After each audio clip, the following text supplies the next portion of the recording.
स्वागत है आप सभी का। आज हम पढ़ने वाले हैं कणों के निकाय तथा घूर्णन गति।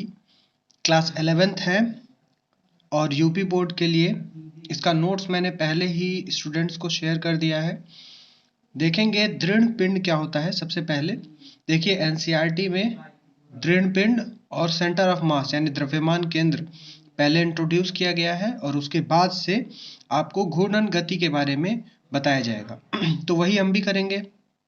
सबसे पहले आपको दृढ़ पिंड और द्रव्यमान केंद्र के बारे में बताएंगे, ठीक, और उसके बाद से हम घूर्णन गति के बारे में स्टडी करेंगे। तो दृढ़ पिंड क्या होता है? दृढ़ यानी रिजिड और पिंड यानी बॉडी। तो रिजिड बॉडी है। इसको जरा इंग्लिश वाली जरा डेफिनेशन देखिए। A body is said to be rigid body. एक बॉडी को रिजिड बॉडी कहा जाएगा when there is no relative displacement between any two particles of the body।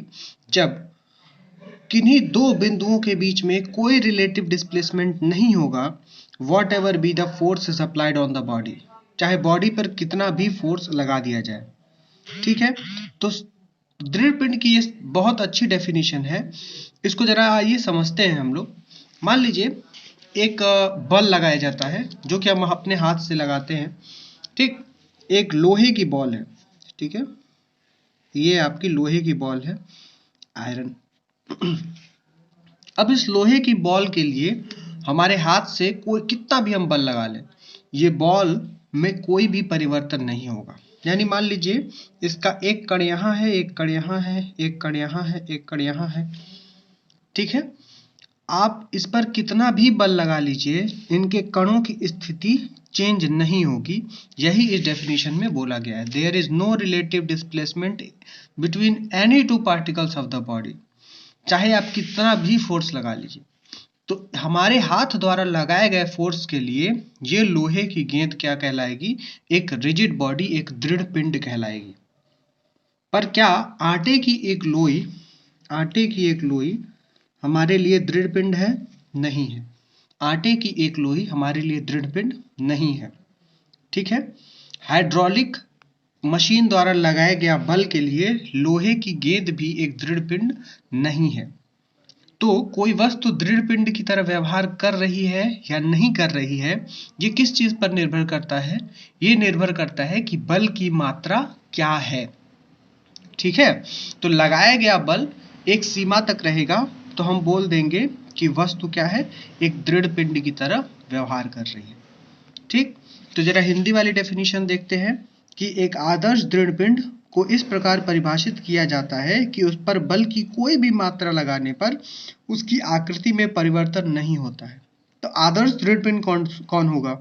आदर्श दृढ़ पिंड कोई नहीं होगा। वास्तविकता में आदर्श दृढ़ पिंड कोई भी नहीं होगा, क्योंकि किसी न किसी लगाए गए बल की मात्रा के लिए उसमें डिफॉर्मेशन जरूर होगा, उसके पार्टिकल्स में परिवर्तन जरूर होगा। लेकिन आदर्श दृढ़ पिंड कौन है? जिस पर बल की कोई भी मात्रा लगा दीजिए तो उसकी आकृति में परिवर्तन न हो, ठीक। तो दृढ़ पिंड की ही स्टडी करते हैं हम बहुत सारे केसेस देखेंगे। मान लीजिए एक गेंद को या सॉलिड स्फीयर को या किसी पाइप को, किसी सिलेंडर को हम रोल कराएंगे, उस पर फोर्स लगाएंगे, तो हम मानेंगे कि ये सिलेंडर डिफॉर्म नहीं हो रहा है, ये सिलेंडर अपनी आकृति नहीं बदल रहा है, यानी सिलेंडर कैसा है? एक दृढ़ पिंड है, एक दृढ़ पिंड की भांति व्यवहार कर रहा है, ठीक है। तो इसलिए दृढ़ पिंड को समझना जरूरी है, क्योंकि आगे से जो भी हम स्टडी करेंगे वो एक दृढ़ पिंड की करेंगे ऐसा मानकर, ठीक है। आइए जरा बात करते हैं द्रव्यमान केंद्र की। द्रव्यमान केंद्र बताने से पहले जरा हम इसी पेन को यहाँ रख देते हैं और आपको दिखाते हैं कि इस पेन पर अगर हम यहाँ से फोर्स लगाएं इस कोने से, तो फोर्स लगाने पर ये पेन घूमेगी।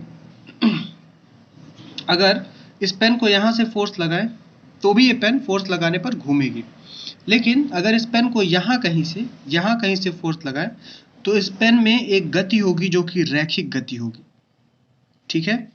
आपने बॉलर को बॉल करते हुए देखा हुआ है, ठीक है ना। बॉलर भी मान लीजिए इस तरह की एक बॉल है जिसको बॉलर बॉलिंग करता है, तो क्या होता है?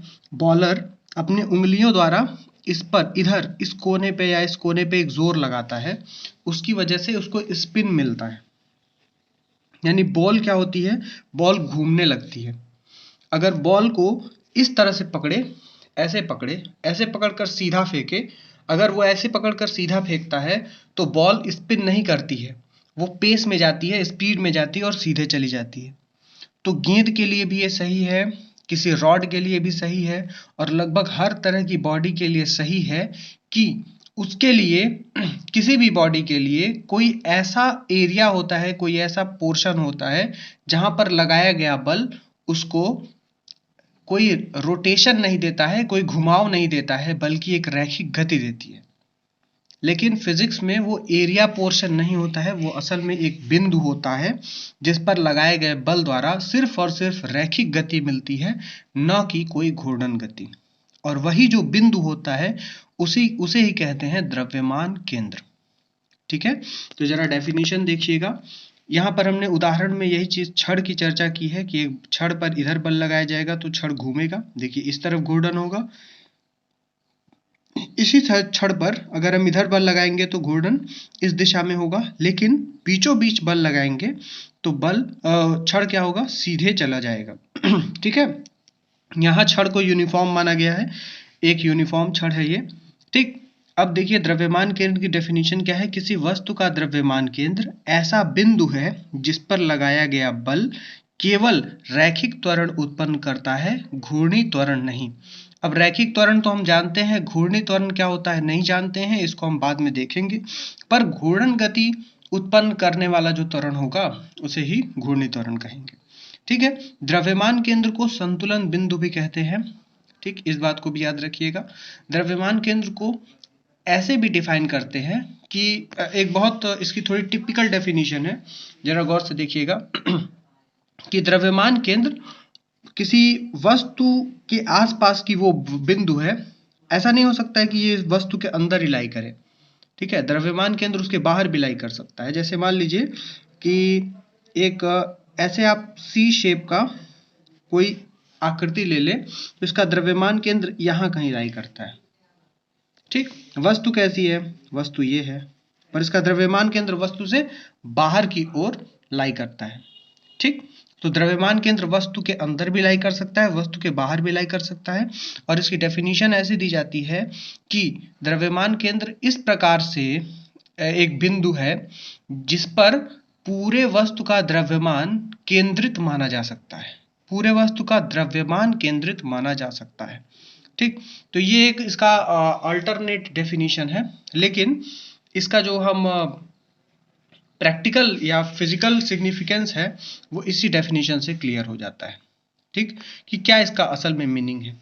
अब आइए जरा हम देखते हैं द्रव्यमान केंद्र किस तरह से निकलेगा, या फिर आप द्रव्यमान केंद्र का कैलकुलेशन कैसे करेंगे। ठीक, तो देखिए जैसे मान लीजिए आपने अभी रॉड के बारे में बात किया, तो रॉड के बारे में आप कह रहे हैं कि इसका द्रव्यमान का केंद्र कहाँ होगा, यहाँ कहीं बीचों बीच होगा। तो रॉड के बीचों बीच मध्य में होगा इसका द्रव्यमान केंद्र। ठीक, तो दो कणों के द्रव्यमान केंद्र के लिए नेक्स्ट पॉइंट वही है, दो कणों का द्रव्यमान केंद्र। इसको निकालने के लिए मान लीजिए कोऑर्डिनेट एक्सिस बना लेते हैं हम। ये y एक्सिस है, ये x एक्सिस है, सिर्फ दो कण हैं, तो हम क्या मान लेते हैं कि एक कण जो है वो यहाँ पर है और एक कण जो है वो यहाँ पर है। इसका द्रव्यमान m1 है, इसका द्रव्यमान m2 है। ये ओरिजिन है O। ठीक, ये ओरिजिन से यानी मूल बिंदु से x1 दूरी पर है और ये मूल बिंदु से x2 दूरी पर है। ठीक, और मान लेते हैं कि द्रव्यमान केंद्र इनके बीच में कहीं पर किसी बिंदु C पर लाई करेगा, जो कि बीचों बीच होगा नहीं होगा इस बात की कोई गारंटी नहीं है। ठीक है, ये तो m1 m2 x1 x2 के मान पर निर्भर करेगा। ये C मान लीजिए इस मूल बिंदु से x दूरी पर है। ठीक है, इस मूल बिंदु से x दूरी पर है, तो द्रव्यमान केंद्र हम कैसे देंगे, x is equals to m1 x1 plus m2 x2 upon m1 plus m2। बात समझ में आ गई, m1 x1 plus m2 x2 upon m1 plus m2, ये इसके द्रव्यमान केंद्र का कोऑर्डिनेट है, निर्देशांक है। ठीक है, इस बिंदु का निर्देशांक क्या होगा, इस बिंदु का निर्देशांक होगा x1, 0। इस बिंदु का निर्देशांक क्या होगा x2, 0 और इस बिंदु का निर्देशांक क्या होगा x, 0। ठीक है, तो x निकल गया, y एक्सिस 0 है तो इसका निर्देशांक निकल कर आ गया। ठीक, इसी तरीके से मान लीजिए कि आपको ढेर सारे बिंदु दिए हुए हैं और वो एक्स वाई प्लेन में है, कुछ इस तरीके से मान लीजिए ऐसे ऐसे कुछ बिंदु दिए हुए हैं। आप ये m1 द्रव्यमान है, ये m2 है, ये m3 है, ये m4 है, ये m5 है। ठीक है, और इसका जो वो है कोऑर्डिनेट है, निर्देशांक है x1 y1, x2 y2 और इस तरह से x3 y3, x4 y4, x5 y5। तो इसमें जो द्रव्यमान केंद्र हम देते हैं वो इस तरह से देंगे। x, मान लीजिए कि इसका द्रव्यमान केंद्र किसी बिंदु C जिसका निर्देशांक एक्स वाई है उस पर लाई कर रहा है, तो x कोऑर्डिनेट जो द्रव्यमान केंद्र का देंगे वो देंगे इसी तरीके से m1 x1 plus m2 x2 plus m3 x3 plus m4 x4। मान लीजिए n पार्टिकल है तो mn xn upon m1 plus m2 plus dot dot dot plus mn। अगर n पार्टिकल है टोटल आपके पास तो mn तक आप इसको इसी तरीके से सेम टू सेम लिख देंगे, जैसा ऐसे इसको लिखा गया है वैसे इसको। और इसमें y कोऑर्डिनेट भी है तो y कोऑर्डिनेट के लिए भी आप m1 y1 plus m2 y2 plus dot dot dot plus mn yn upon m1 plus m2 plus mn, इस प्रकार से आप लिख लेंगे। ठीक है, तो अगर मान लीजिए ये 3 डायमेंशनल कोऑर्डिनेट होता है x1 y1 z1 x2 y2 z2 x3 y3 z3, तो आप इसके लिए z कोऑर्डिनेट भी ऐसे लिख लेते m1 z1 plus m2 z2 plus dot dot dot plus mn zn upon m1 plus m2 plus dot dot mn। तो इस तरह से आप x y और z कोऑर्डिनेट लिख लेते इसका द्रव्यमान केंद्र का। ठीक है, आइए जरा देखते हैं इसके बाद क्या था। देखिए एक जनरलाइज इसका मैटर है। ठीक, यहाँ पर बताया गया मान लीजिए m1 m2 के बराबर हो जाएगा तो यहाँ से m ये हो जाएगा, j भी m हो जाएगा, तो ये 2m और ऊपर से m कॉमन तो x1 प्लस x2 बाई 2। और ये x1 प्लस x2 बाई 2 है क्या, ये इन x1 बिंदु और x2 बिंदु का माध्य है। ठीक है ना, माध्य है। तो अगर दो समान द्रव्यमान रखे हैं तो आप क्या कहेंगे कि द्रव्यमान केंद्र कहाँ लाई करेगा, दोनों जो द्रव्यमान हैं उनके माध्य में लाई करेगा। ठीक, n कणों के निकाय के लिए हमने आपको बता दिया, उसी को हम किस तरह से लिख दे रहे हैं, सिग्मा i बराबर 1 to n mi xi। ठीक है, ये इस पूरे को लिखने का तरीका है। उसी तरह से देखिए m1 m2 mn लिखा हुआ है तो उसको लिखेंगे sigma i is equals to 1 to n mi।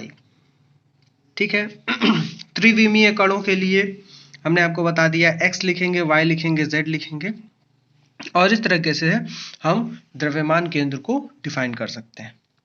ठीक है, क्या होगा उसका x कोऑर्डिनेट, y कोऑर्डिनेट और z कोऑर्डिनेट।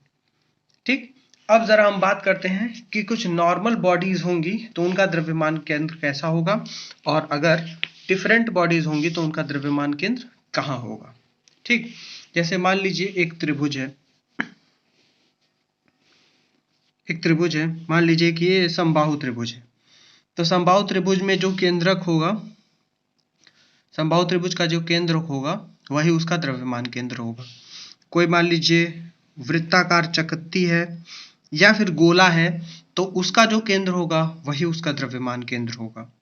ठीक, रॉड के बारे में आपको बता दिया, रॉड जो होगा उसमें जो मध्य बिंदु होगा उसका जो मध्य बिंदु होगा वही उसका द्रव्यमान केंद्र होगा। कोई आयत है या कोई क्यूब है तो उसका भी एक केंद्र होगा जहां उसके विकर्ण एक दूसरे को काटेंगे। ठीक, तो उसका जो केंद्र होगा वो उसका द्रव्यमान केंद्र होगा। तो एक चीज हमें पता चल गई कि अगर कोई रेगुलर बॉडी है तो उसका द्रव्यमान केंद्र उसके केंद्र पर ही लाई करेगा। ठीक है, ये चीज हमें पता चल गई। इसको भी निकालने का तरीका है कि रेगुलर बॉडी का द्रव्यमान केंद्र पर ही लाई करेगा, कैसे हमको समझ में आएगा, इसको भी हम निकाल कर दिखाएंगे आपको। फिलहाल इसको यहीं पर हम समाप्त करते हैं। इसके बाद की पढ़ाई हम आपको नोट्स भी शेयर करेंगे और फिर से एक्सप्लेन भी करेंगे इसी तरीके से। तब तक के लिए पढ़ाई करते रहिए, अपने स्वास्थ्य का ख्याल रखिए। धन्यवाद।